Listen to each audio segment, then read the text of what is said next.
We're bringing Omni tanks back, and we are throwing the kitchen sink at this one. This unit literally has everything you could want.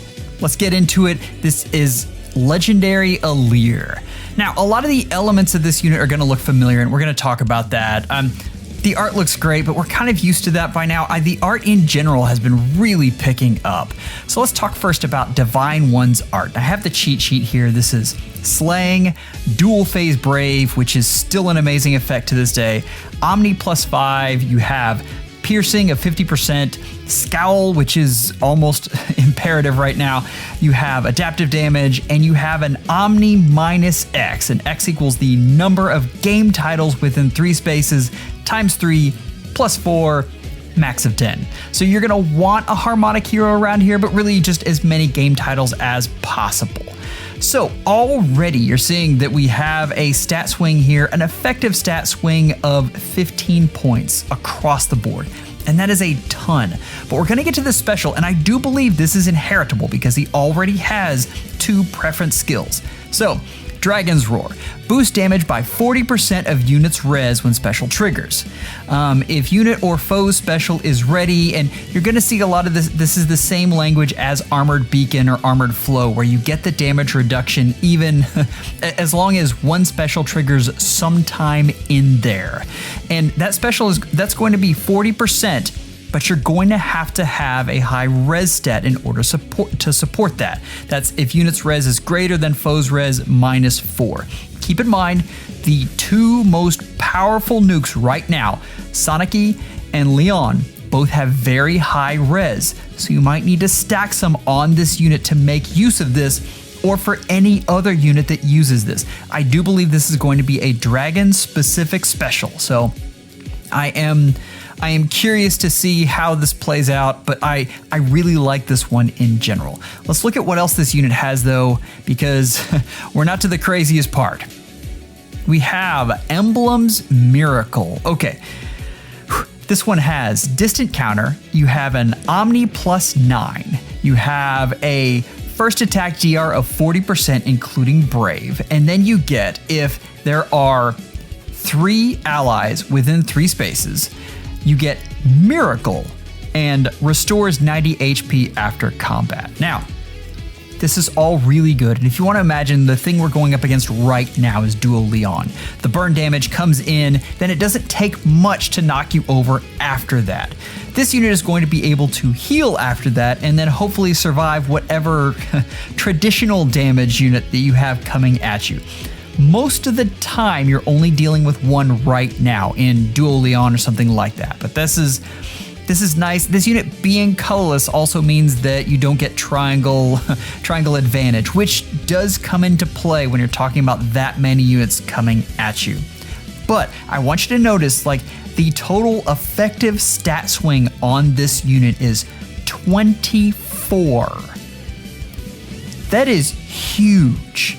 Absolutely huge. It is very reminiscent of when we got Legendary Robin. Like that is the kind of stat swing we're seeing. It's also interesting that we have the same miracle that Faye had. So we're kind of incorporating a lot of different things here, and I'm a fan. I think this is a really fun unit that we'll get a lot of use out of.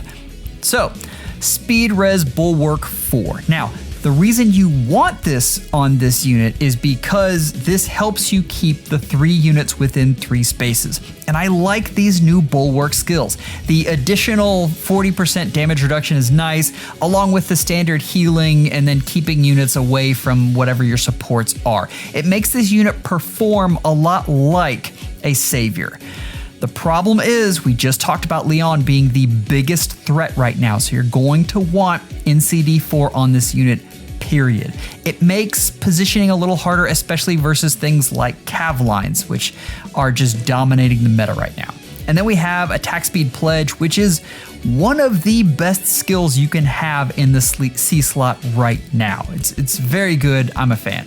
So, we've got Super Omni Tank. Let's see what else we have for this banner. All right, here's what the banner stacks up as, and my rankings are a little weird this time. That's because it really just depends on what you want in your barracks. There's not a clear color on this banner that you're just going, yes, absolutely this. I do like, red is nice, I've got it ranked 2. Cavasier is a great unit. Harkin is underrated, and I absolutely love Triandra, but I think you only need one of her. If you already have her in your barracks, I think you're happy with her there. Now, blue, I've got ranked last, and Myr is definitely showing their age, and I mean, the Armored Myr just came out and blew her out of the water. Freyr is still an amazing unit, but Fabal is a tough pity breaker, although he does have good fodder. For 3, Ninian is getting older, but I still really like this unit, and I think Hathor is criminally underrated as an Astra hero and as a nuke in general. I also think Peony is one of the best units in the game as a fodder factory. I am absolutely in love with this unit, and I think you should vote for her in A Hero Rises. Colorless would be so amazing if we didn't have Gateau there, and with the way nukes have gone, Gateau has lost a ton of value and can still work as a support, but kind of suffers as a unit in general. He's not really the one I'm going to suggest that you go out and merge up.